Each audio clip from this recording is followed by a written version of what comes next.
Welcome back to Catholic Expression. I'm Christi, and as always, I'm joined by Father Greg. Last week, we dove into a fascinating discussion about being in a state of grace and discussed several sacraments. So this week, we thought we'd stay on the topic of sacraments and talk about marriage. Our hope today, as always, is to share some joy, laughter, and meaningful nuggets that bring us all closer to Christ. Are you ready, Father? Ready. Ready?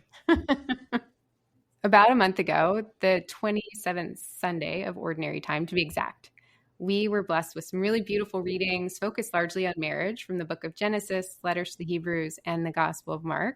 And then on top of that, I heard this homily, and it was truly fantastic.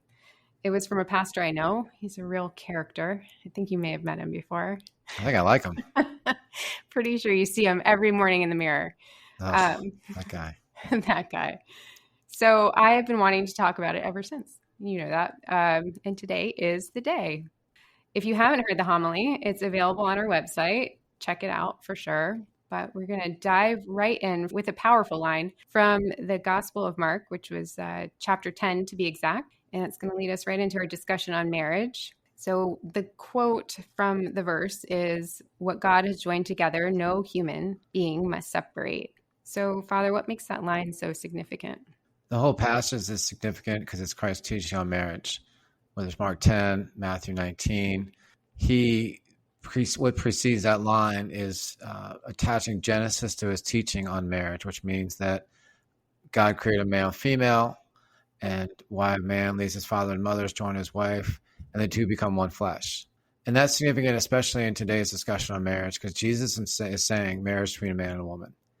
And that commitment that holds up throughout the Old Testament in terms of this is what God's teaching is, and they're coming to him in the gospel saying, hey, what about divorce? And he says, well, that was not what it was intended all along. And so then when he teaches in Mark 10, and he adds to it, so it's not a whole new teaching on marriage, as Jesus brings a lot of new teachings. It's what you learned from the beginning, and what Moses permitted in terms of divorce, was not God's plan, but because of the hardness of your hearts. But what God plans for marriage, then he elevates to the next line, which is to unite husband and wife. And when he says what God has united, no human being must divide, no one put asunder, whatever the exact translation. And why it's so significant about God uniting, we call it a sacrament, the sacred action of God. And there are 7 in our church that are formal, powerful moments that are sacred, like baptism. It's done once and it lasts forever. Mm-hmm. The Eucharist, we know the power there, and confession, and all these sacred moments where God is acting. That's the moment for a husband and wife when Jesus says what God has united to the point. It's so powerful that nothing on earth can divide husband and wife that are validly married. There's no pope, there's no priest, government, court, anyone. No one can divide it. The only thing that can divide it is death. So it's significant what it means. But as I walk my couples through in marriage prep, it's the plan to unite them has been from the moment he created them. Mm-hmm. I literally looked at them during the homily of their wedding and say, when God conceived you in your mother's womb, he had your wedding day in mind. He had today in mind. And all that went into from creation, day of creation to wedding day, to unite them in terms of where they lived and their choice of school or what was chosen for them, where they went to high school, college, job, relationships, interests, all that goes into their life. And for the two of them to meet at the time they did, and their availability or not, became friends at first, whatever the dynamics of the relationship that they revel in. And 98% of the couples that I marry, they agree that's all part of his plan. Mm-hmm. That's staggering to me. I love providence. As Catholics, we don't believe that couples fall in love and get married as from destiny or luck or fate or coincidence. It's providence. It's his plan to unite them. And that's when their relationship takes the step into the sacred, is on their wedding day. And that's the purpose of marriage prep, in my opinion, is to recognize that God brought them together, and then to wait and wait and wait, and prepare and get excited for the day that he unites them. And that's why, for example, November 10th or whatever it is, that's circled on their calendar. That's the day he unites us. And we have to respect that day physically and in our intimacy and romance and everything like that. And that's also a day that they respect after that, in terms of the sexual act and everything in their marriage is now sacred. To me, Christy, I use the analogy a lot when people don't quite get why they have to wait until their wedding day to enjoy the gift of sexuality between them. I'll point to ordination day for priests, and people will say, if they know seminarians and they know what seminarian is, and I'll say, would you ever go to a mass? Would you ever stay for mass? You know, a seminarian is trying to celebrate. He's not a priest yet. He hasn't reached ordination day, but he's really close. He loves the church. He's going to commit his life to the church. He's practically engaged to the church, but he's not a priest yet. Would you stay for mass with a seminarian? And they say, no way. Right. He can't celebrate mass. He's not ordained yet. They clearly know for that priest, it's not until he is ordained, until the bishop lays his hands on him and he receives the power to celebrate mass, to celebrate the sacraments. Before that, it's not going to happen, and it's completely unholy to be a part of that. So in that scenario, people get it. And I say it's the same thing with marriage. That's how significant that day of wedding is, that God unites them. Wow, that's really powerful. So you mentioned preparing engaged couples for marriage. Can you walk us through some more of what you talk about in that preparation? So I start with dinner. Of course you do. I take them out to dinner, and we are given cash advances as priests to do things like that. So the couple at first are like, no way, Father. Like, listen, I have money to cover this, and I need to cushion the blow that's coming with my marriage prep program, which is 5 or 6 meetings over 6 months minimum. It's going to also be pre-Cana, which is run by the archdiocese or wherever they live. There's even online pre-Cana now if couples, have to do it remotely. And so that's meeting with other couples, kind of covering the same ground as marriage prep, but it's just another part of the process. And then there is natural family planning instruction, which I 100% recommend to my couples / require it, because the divorce rate among couples that use NFP, which is the preferred method of the church, is less than 5%. Wow. And that's exactly what couples say as we're having our dinner and I'm laying all this out. They say, wow, what is that? And it's a beautiful, beautiful program that really unites couples in intimacy, sacrifice, and communication, the bedrock principles of marriage over family planning. And then, so we have talks. So we start after dinner. I get their full information and register them with an online survey that's a Catholic survey of their relationship in all the different categories. It's like 150, 200 questions about finances, raising children, problem solving, all kinds of things, communication, careers. And it's a really helpful practical tool that I think might surprise some couples. This isn't just religion class for 6 months. This is actually really good because we haven't talked about everything yet, or there are things that we haven't discussed we thought we had covered fully, or there's things been swept under the rug already in their relationship and their engagement that just can present problems in the future as married couples. And then once it's kind of funny. They see it as like a compatibility survey. Yeah. But I try and tell them it's more about a communication program or survey. Then I'll give them talks on providence and God's will and go the whole story about how they met. And they get kind of jazzed to tell the story of how they met. Put under the heading of God's will, which again, they're and they don't see this coming, my talk, meaning that they tell the story and it's all cute, romantic, and Hollywoodized and everything. I mean, it's beautiful stuff. I'm not trying to take it lightly. It's really awesome stuff. And they say, okay, that's the plan for November 10th. What's the plan for November 11th? And after that, and that's 98% has not thought of it. And but they're open to like, what would that mean? Of course, with children and schooling and so forth, and roles as parents and all those things. But it's really going back to that line of God uniting them. That's what this is all about. The Right. plan is not just for you to feel like you loved or to be in love. This is not just for your feelings. This is for you to love another person and to fulfill your very life. This is the number one thing in your life. The number one reason he's put you on earth is to live out your vocation. So it's imperative, just like it is for me to be a priest, for me to be open to God and be prayerful with God.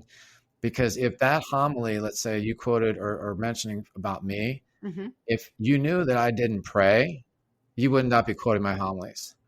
You would not be probably having a podcast with me or even talking to me, because it's kind of like, yuck. A priest doing it on his own, that's a speech, or his own professional counsel. It's like, that's just kind of yucky.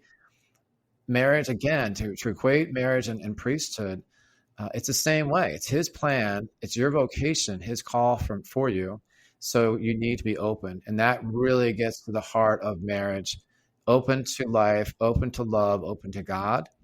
I give the talk. Another talk is on the beauty of marriage, laying out a lot of the nuts and bolts of the church teaching, which I explained to the couple is a little dense. It's from canon law. It's pretty technical, but it is beautiful. Talking about the very moment that God unites them.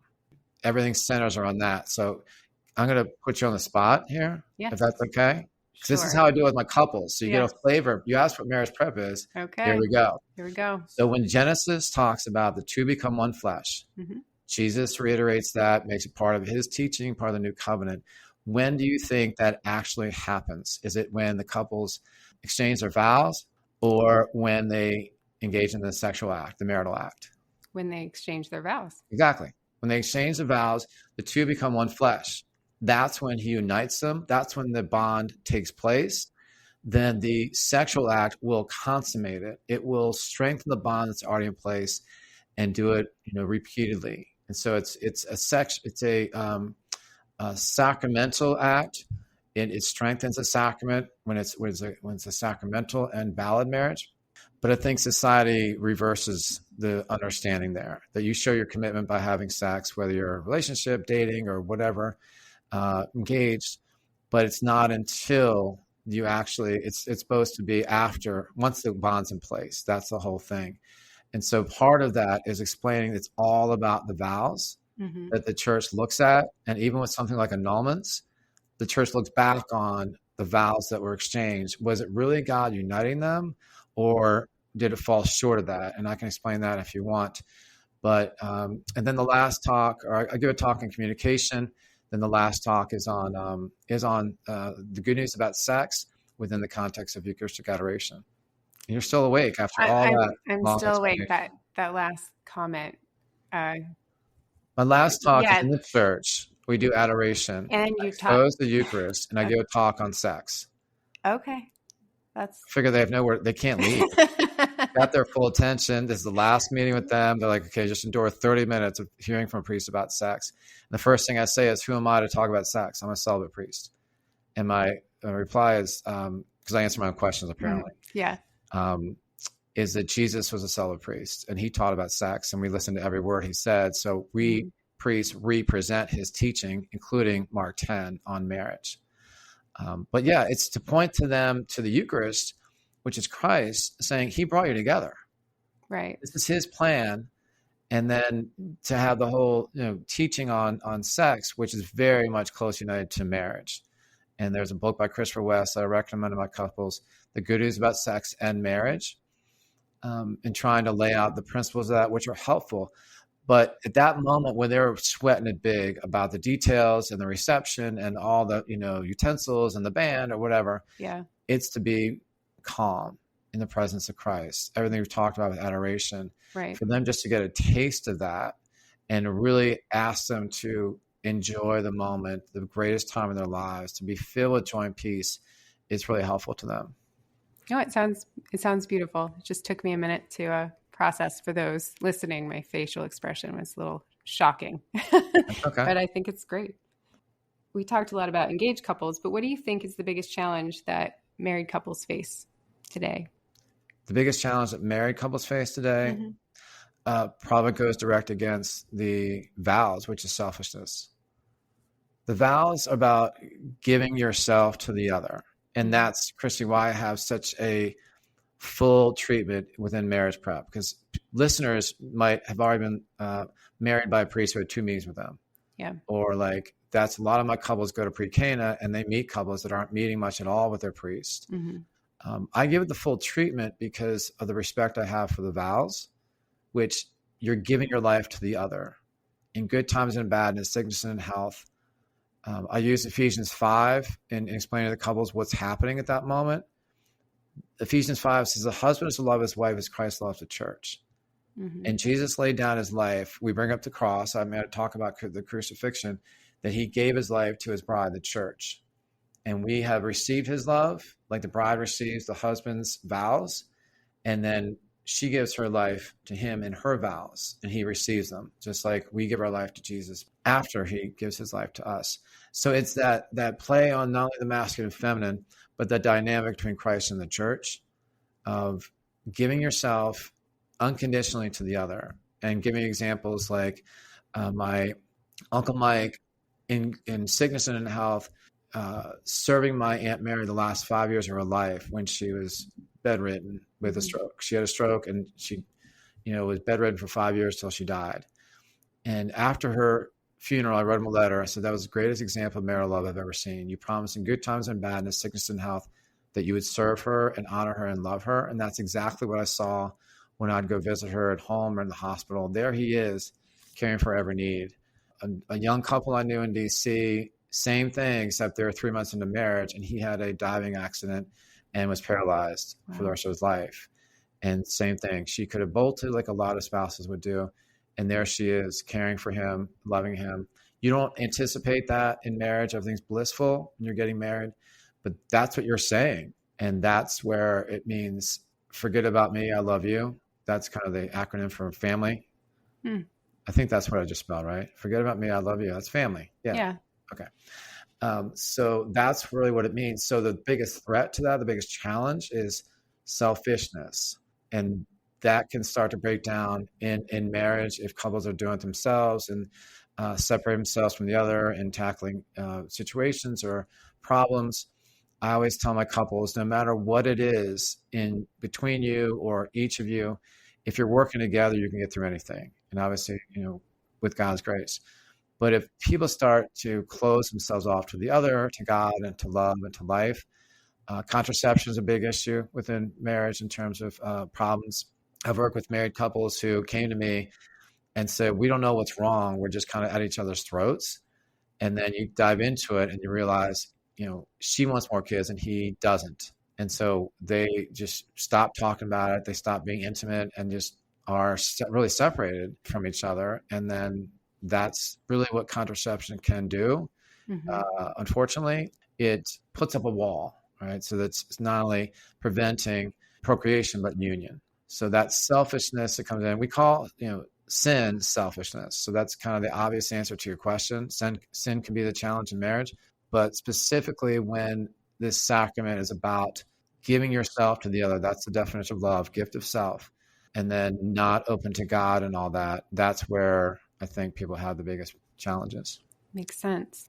You mentioned God's grace, which I think as a married person is incredibly important in marriage. So what role does God's grace specifically play and the Eucharist play in strengthening the bonds of marriage? When I preach at wedding masses, I'll make a point to applaud the couple for starting their marriage off with the Eucharist in Mass, especially given how few young couples now get married in church. To really point out and applaud them when they do. And to say, if you want a fruitful marriage, this is exactly the way to do it, is with the Eucharist, because Jesus promises more fruits from the Eucharist than any other teaching. John 6 and John 15, whoever eats my flesh and drinks my blood will bear much fruit. So you want fruitfulness in your marriage, in life, whatever it is, that abundant life we talked about before, that the Eucharist is the way to that. but just that openness to God's grace. I also say to them, you can't live these promises on your own. Right. That's when problems start, as I said about selfishness. If people start doing things on their own, any unconditional love in your life, to think you could live that consistently to the other, the same person for 60 years, God willing, it's just not possible. The things that couples do in marriage, our men's group was talking about this recently, that you can't do on your own. You need God's help. You need his power. You need his love, his mercy, his forgiveness. I think the three most critical words of marriage is I forgive you. Either I'm sorry or I forgive you. The world gets all wrapped up in I love you, and that's cool and that's right, no doubt. But more challenging is to say I forgive you. I completely agree. I think that's just a strong marriage if you can get over your grievances and forgive each other and say you're sorry. It's so critical. If it's not forgiven, I mean, there are books written on this. Mm-hmm. Little things that aren't forgiven and reconciled in marriage become huge things. So it's absolutely imperative for people to say they're sorry and to the other to forgive. Right. So there's one thing that I mentioned before about the first question. Yes. With God uniting. Mm-hmm. That to bring in briefly, if that's possible, the question of annulments. Annulment is not the Catholic form of divorce. Annulment is granted to people who the church court or tribunal, it's called, the three-judge panel, if they rule, in fact, God did not unite them in valid marriage. And that statement means basically it was null and void from the start for different reasons. And it looks really at the qualities of marriage. What makes marriage a marriage? What really does it take for the two to become one flesh and for God to unite them? What needs to be in the promises is to intend faithfulness, the good of the other, open to life / procreation, and permanence. So my first annulment case as a priest that I petitioned on behalf of the bride, on behalf of the wife, he beat her the night of their wedding. Oh, wow. And so the church looked at that and said, how can you believe he really meant to do good for her, to her, for her good, when 12 hours later he abused her? Right. When that evidence is there, it's really impossible to know. It's really hard to know what somebody intended, if it was a valid promise. If it's the validity is depending on what's inside of you. Do you really intend these words you're saying before God and witnesses? That's about a clear cut that it was not in your heart to do her good. More difficult is like infidelity after many years of marriage, especially. Open to life, that's again for friends of mine who've had their children and they're like, we're done and that's it. You did promise till death do you part. Okay, so that means like it's grandparents and so forth, and just open to life in so many different ways. And God's plan. That's, to me, the whole thing about procreation and family planning is open to God and trust in God. And the last one is permanence. Again, speaking to like 10, 20, 30 years into marriage. Now, it's at the time of the vows. It's not like you're validly married and then all of a sudden somebody, had an affair and the church says, oh, that's an annulment. No, it's looking back, what happened at the time of the vows? Did you really know that you were expecting to be faithful and permanently, serving the other, loving the other? Did you have a full awareness of all these qualities and then you intended to live them? That's what a church looks at. And I don't know the percentages, but let's say the majority of the cases are granted. Then that means that marriage was null and void from the start. And that couple, they loved each other, but it didn't rise to the level of marital love. Their children, if they had children, they are legitimate. It's a myth to think they're illegitimate. Right. And then the statement is that they are now free to be with someone else. But that whole teaching about annulments is really based on Matthew 19, when Jesus says, whoever is divorced or remarried commits adultery. That kind of reveals that Jesus doesn't recognize divorce. Right. God doesn't recognize divorce because they're still married. And that's why he calls it adultery. But if they were not married in the first place, by what the definition of God uniting them, that's how they can be with someone else. Wow, that makes sense. This is a deep, deep topic. Father, do you have any advice for couples that have been married for a while, maybe content, but just a way to really reinvigorate spiritually their marriage? They could do renewal vows on anniversary. That's a good public expression, but also the whole process of it to receive grace and so forth. But to do little things for the other is very helpful. There's a book that people might know, The 5 Love Languages of Gary Chapman, that I was just talking with a wife recently who she wanted to pay her husband back for something he'd been really helping her out with around the house and taking the kids and so forth so she could do other things. Mm-hmm. And she went to her usual way of repaying him, and it wasn't working. So I suggested the love languages, which like, what do you know his love language? She's like, oh, that's right. Yes, I totally do. And she then spoke his language, and that totally worked. Mm-hmm. That he wasn't up for gifts, but then, intimate time or whatever.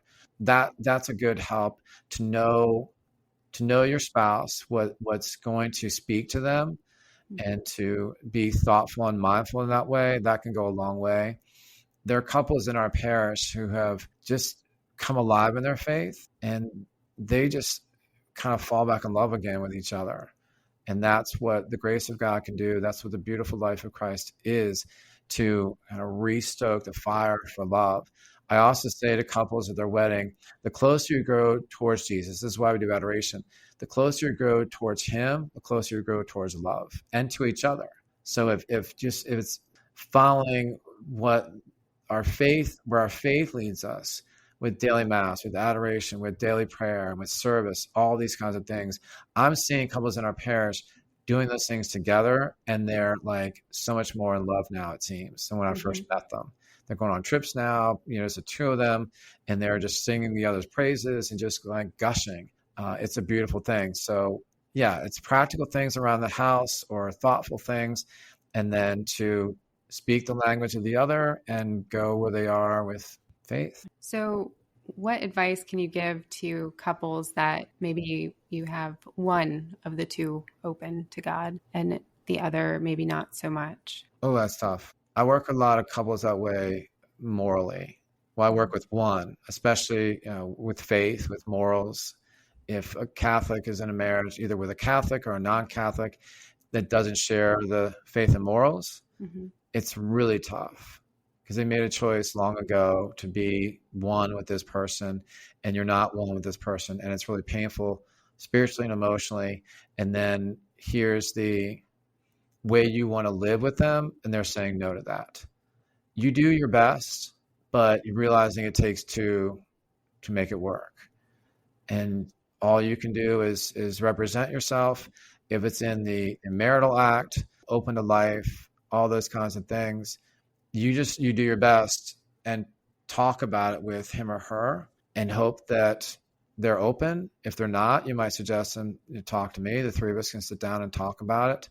If it's with faith, I think we've talked about that before with non-Catholic or non-practicing Catholic spouses. There are a lot of spouses here that are alone, and their Catholic spouses sitting at home, not coming to Mass. And just heartbreaking stuff. Right. But just keep being Christ-like to them and be ready for an opening. Look for any opening to have a conversation about faith and morals or whatever it is. And just recognize God's not holding you responsible. You're not guilty for stuff. If you're doing your best and you're confessing and open to what you're supposed to do, but he knows that you didn't really sign up for this. And the other thing I say is that if there is a spiritual awakening, it should happen together right away. In other words, if one of the spouses has a, renewal in his or her faith, it should be with the other, because the next thing you know, the one is going way up with Christ and the other is staying, the same level, and then starting to resent the other for going way up with Christ. And that's really, that's tough to ever, and especially if it's the wife over the husband, because it's not to say it can't happen, but it's really hard for women to lead men because of the male ego. Mm-hmm. And it's much more, I understand at least, why men should lead women spiritually, because women are more inclined to it.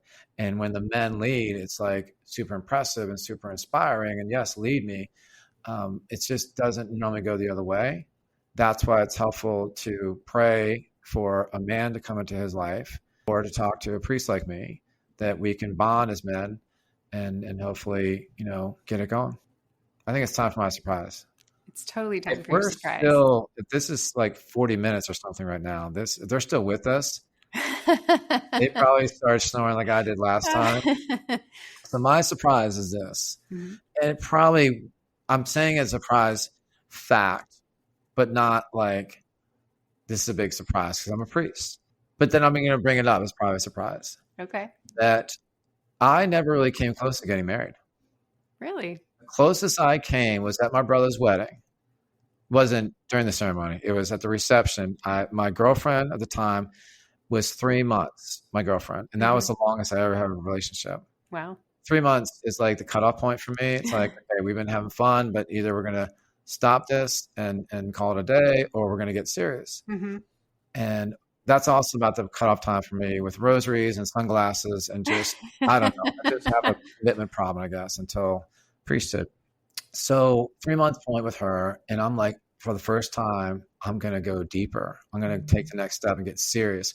So at his reception, my brother's reception, I said to her, I want to take the next step. And she said, oh, yeah, I've been meaning to talk to you. Oh, no. I want to get back together with my old boyfriend. Oh, no. It's like, okay. Celibacy, huh? All right. Yeah, that's looking pretty good right about now.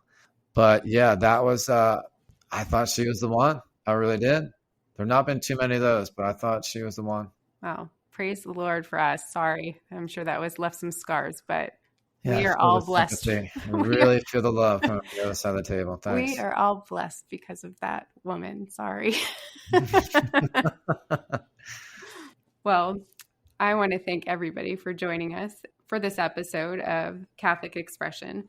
We hope today's conversation inspired you, and as always, we'd love to hear your thoughts. Your support means everything, and it helps us to reach more people and continue to spread God's love. Until next time. May Almighty God bless you. And the Father, Son, Holy Spirit. Amen. Amen.